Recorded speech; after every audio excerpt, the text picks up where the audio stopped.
सवारी की तलाश में सरफराज अपने रिक्शे को बहुत दूर वीराने तक ले गया था। गर्मी, प्यास और हब्स ने उसकी हालत खराब कर दी थी। उसकी अम्मा ने रात को बताया था कि घर में राशन खत्म हो रहा है। सिर्फ यही परेशानी नहीं थी, बल्कि 2 महीने से घर का किराया भी नहीं दिया था। यही सब सोचकर वह ज्यादा दूर निकल आया था। शाम ढल चुकी थी, रात होने वाली थी। जब वह वापस जाने का सोच ही रहा था कि उसने 3 नकाबपोश लड़कियों को देखा जो काले बुर्के में दूर से आती दिखी। इस वीराने में कोई घर भी नहीं था, इसलिए उनकी मौजूदगी अजीब लगी। लेकिन उसने सोचा कि शायद वे रास्ता भटक गई हों या सवारी की तलाश में हों। लड़कियों ने आकर कहा, भाई, क्या आप हमें शाह हवेली तक छोड़ सकते हैं? सरफराज ने फौरन हामी भर दी। वह खुश था कि वीराने में एक सवारी मिल गई। हवेली यहां से 2 किलोमीटर की दूरी पर थी।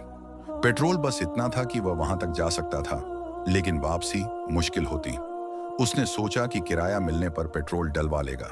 रास्ते में लड़कियां आपस में हंस हंस कर बातें कर रही थीं।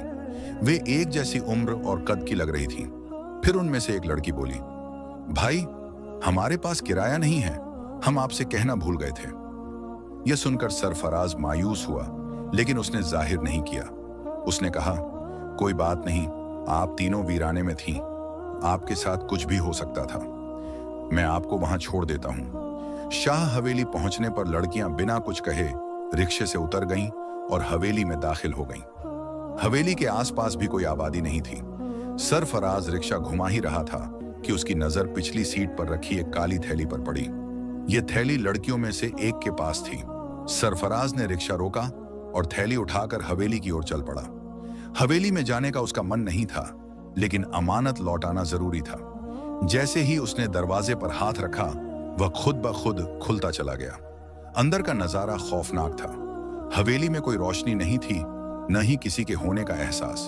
वह घबराकर बाहर आया और जल्दी से घर पहुंचा। अम्मा ने दरवाजा खोला।